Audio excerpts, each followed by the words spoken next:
Okay guys, welcome back sa ating YouTube channel guys. Ito, good news to sa mga naghahanap ng mga bagong release ni Realme guys. Meron silang bagong release ngayon.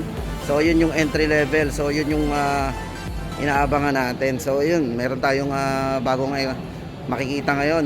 At syempre, bagong update sa mga naghahanap ng entry level ni Realme. Ito, excited naman tayo guys. So unahin na natin yung bagong yung bagong release nila. So ito yun guys, C51. So C-series po yung huling lumabas nila. Ito, napakamura po nito guys, sa halagang 4,999. Ito na po yung bagong release ni Realme. Yan. So parang kahawig po siya ng C53. Wala lang siyang dito sa sa gilid. So check natin guys yung yung tsura nung C53. Ito yung C53, yan. Tapos ito yung bagong release naman nila na C51. O yun guys, tuloy na natin yung ating update. So guys, dito for update natin, C51, ito guys is, so maganda dito 4,999 lang.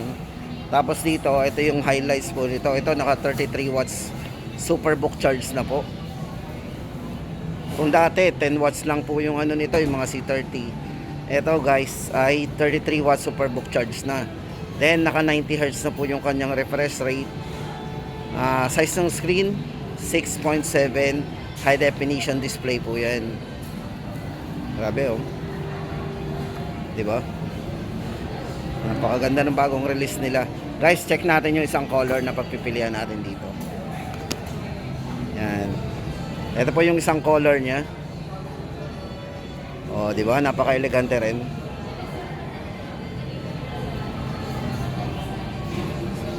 So ito, check po natin sa screen yung pinaka-highlights po niyan. Yan nga po, naka 33 watts Superbook charge.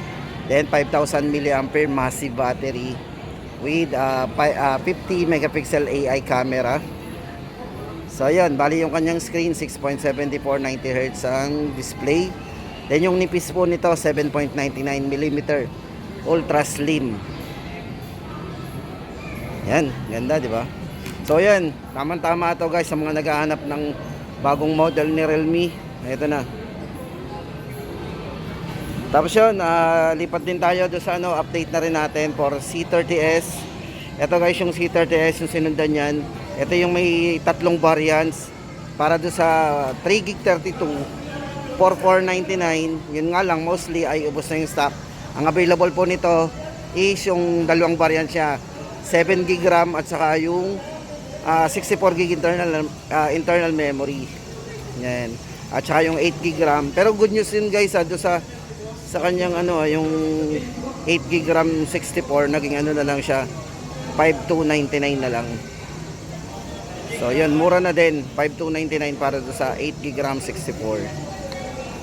Tapos 4,999 man do sa kanyang 7GB RAM. Okay. Send guys ang ating update para doon sa Realme C30s. Ito naman guys, update natin for Realme C53. So ito guys, naka 12GB RAM plus 128GB na po internal storage. Then 7,999 po yan. So dito guys, size ng screen nito, yan naka 6.7 din, high definition. Plus naka 90 Hz na rin po yung refresh rate ng display nito. Then naka 33 watts yun, Superbook, 5,000 mAh big battery. Then yung nipis po nito 7.49mm ultra slim design. So sa ngayon parang ito yung pinakamanipis talagang model ni Realme. Yan, black and ito po gold dito yan. So dalawang colors po yung pagpipilian natin dito. So yun guys ang ating update ngayon kay Realme C53 sa mga naghahanap ng mga budget phone or yung mga entry level ni Realme C-series yan. At ito guys yung isa pang C-series, pagpilian natin for Realme C55. Ito, dalawang variants po yan, 8,999 para do sa 6GB RAM plus 6GB RAM. So magiging 12 po yung RAM nyan, 128GB internal storage. At doon naman sa isang variants niya ay 8GB RAM plus 8GB RAM, so 16GB of RAM po yan plus 256GB internal storage. So magiging 10,000 price po ng 10,999. Ito naman guys ang highlights po niyan, naka 64 MP AI camera po yan with 5,000 mAh battery. At syempre yan supported ng 33 watts superbook charge. Tapos yung display po nito yan naka punch hole na po yan, punch hole display na naka 90 Hz po yung kanyang refresh rate. So yung chipset na ginamit dito guys, gaming chipset na rin po yan. Naka MediaTek Helio G88 po yan. Yan. So yun guys ang ating update. Ito nga pala guys, papansinin ko na rin, ito yung naka Unisoc T612 naman po yung gamit dito. Yan, sa mga nagtatanong ng chipset. Dalikan lang po natin to si C53.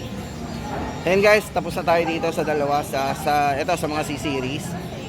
Guys, dito naman tayo sa mga 11 Pro series. So ito yung mga pinaka top of the line.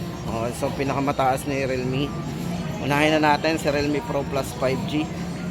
So guys, ito naka 24 gig RAM po yan. So 12 plus 12 po yan. Plus ito yung internal storage niya sa palaki na 512 sa halagang 24,999.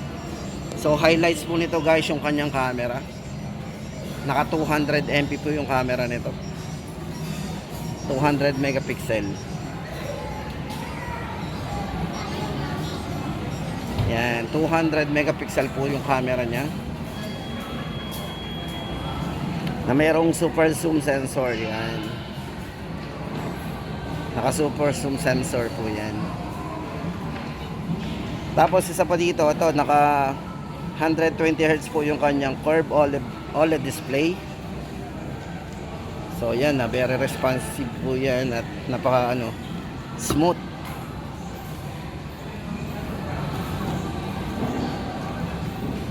At syempre guys, kung charging naman ang pag-uusapan natin, 100 watt superbook charge po yan. Ganun siya kabilis mag-charge. Grabe. Ayan.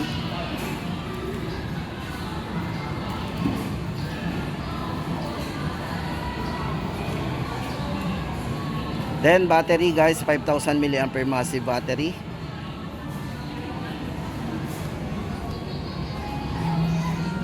Android 12. Yan. Sorry, Android 13 po yan. Yan, Realme UI.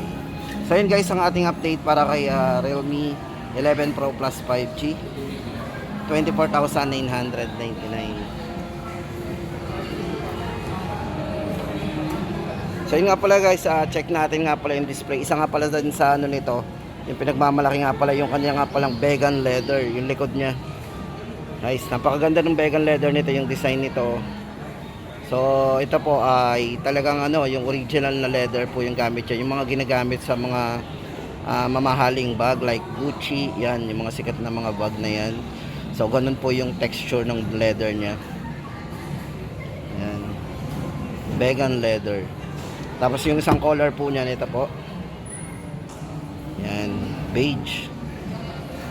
Pero kung titingnan niyo po yung black nito guys, hindi siya naka-leather yung isang color nitong black. So, ayan guys, tuloy na natin ang ating update para naman dito kay Realme 11 Pro 5G. Ito po yung ating price update. So 16 GB RAM po yan plus 256 GB. 19,999 po yan. Then naka 120 Hz na rin po yung refresh rate. Then curved screen. So naka-curve po yan. Na OLED display na po yan. So ito guys yung ating pinaka-highlights po. 120 Hz refresh rate. Then yung kanyang touch sampling rate 1260 Hz po yan. At yung kanyang liwanag po ito naka 950 nits. Yan, yun yung pinaka local peak brightness po niya. At syempre certified po yan ng HDR, high dynamic range. Naliwanag yan certification. At yung kanyang ratio guys, ito naka 93.65 screen to body ratio. Ito po yan. Kung makapansin niyo po yung bezel niya, napakanipis. Kaya yun. At syempre, nagpo-provide po siya ng 1.07 billion colors. Ayan. So yun guys, ang ating update dito kay Sa camera nga pala, ito, check natin. Ito ay merong 100 MP Pro Light camera. Ayan o, pag mag-create kayo ng video guys, so magalaw yung ano, yung sinukuha na natin, pero stabilize po yan. So yun maganda dito. Meron siyang optical image stabilization. O, diba? So yun guys, update natin for Realme 11 Pro 5G 16 gig plus 256 19,999. At ito guys, sa mga naghahanap ng discounted na model ni Realme, ito unahin na natin itong si Realme 10 na napakabenta pa rin hanggang ngayon. So ito yung very handy nila.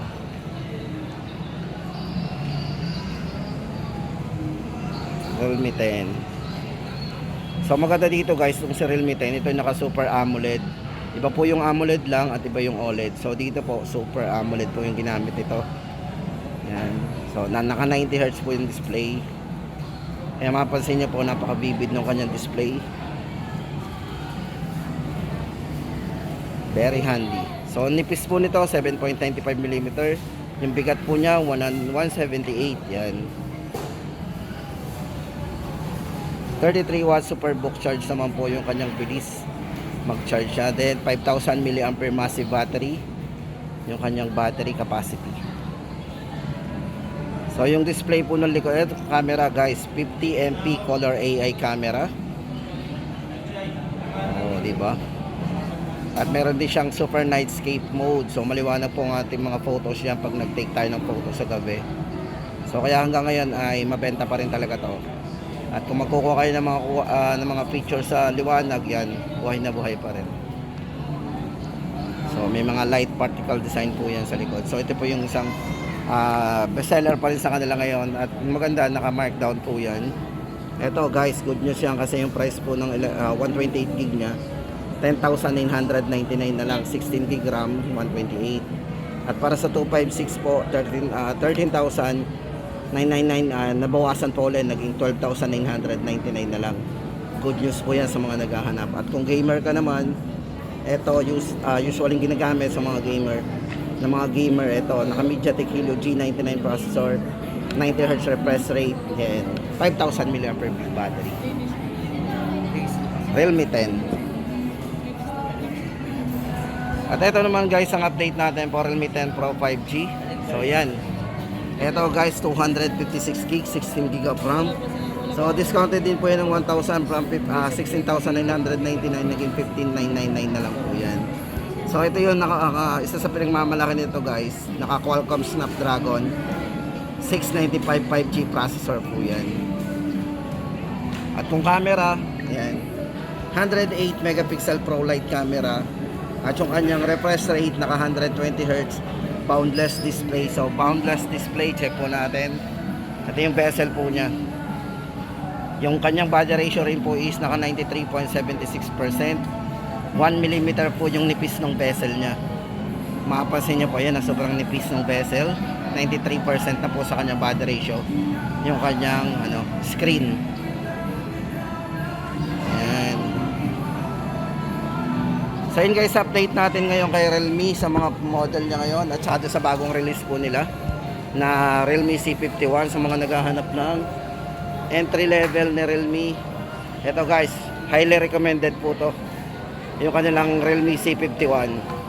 At saka syempre guys, yung mga model nila na bago, ayan, 11 series at syempre yung naka sale na 10 series discounted. Good news po yan. So ito syempre sa mga naghahanap ng bago, pakita ko muna ulit sa inyo yung mga bago. Yan, na mura lang, 4,999. At yung nga pala 64 gig nga pala nito, hindi ko na mention. Yung 128 po nito is 6,499 para doon sa isang variants po nito. 6,499 sa 128 gig at 4,999 naman sa 128 gig. Yan, Realme C51. At yun guys, dito nagtatapos ang ating update ngayong September 15, 2023.